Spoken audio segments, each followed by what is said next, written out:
plus de 30 cm de long qu'on appelle vibrisses, comme pour la loutre, et qui vont l'aider aussi à détecter les vibrations que font les poissons dans l'eau. Alors pour elle, ça sera plutôt la nuit, puisqu'elle, elle voit vraiment très bien sous l'eau. Elle est capable de voir un poisson à l'opposé du bassin, sans difficulté. Alors avec de petites oreilles externes bien apparentes de chaque côté de la tête, c'est d'ailleurs un moyen facile et rapide pour pouvoir faire la différence entre les otaries et les phoques. Les phoques étant dépourvus de papillons.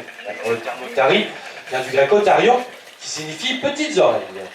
Pourvu d'un bon corps musclé, élancé d'une tête arrondie et de deux grands yeux globuleux, parfaitement adapté à la vie aquatique, elle a bien sûr une excellente glisse dans l'eau.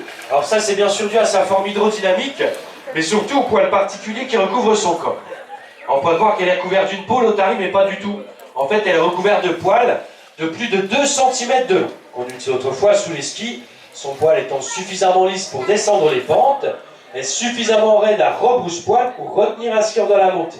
Heureusement, ces ponts étaient remplacés par des matières synthétiques dans les années 80.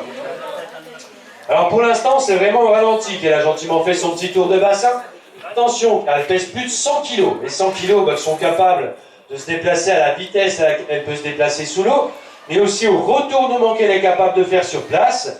Et si le poisson bien le long du bord et en surface, je conseille aux personnes du premier rang, mais je crois que vous avez tous prévu le coup là, de lever les jambes, si bien sûr vous ne voulez pas prendre un bain de pièce. L'époque l'eau, elle est encore un peu fraîche.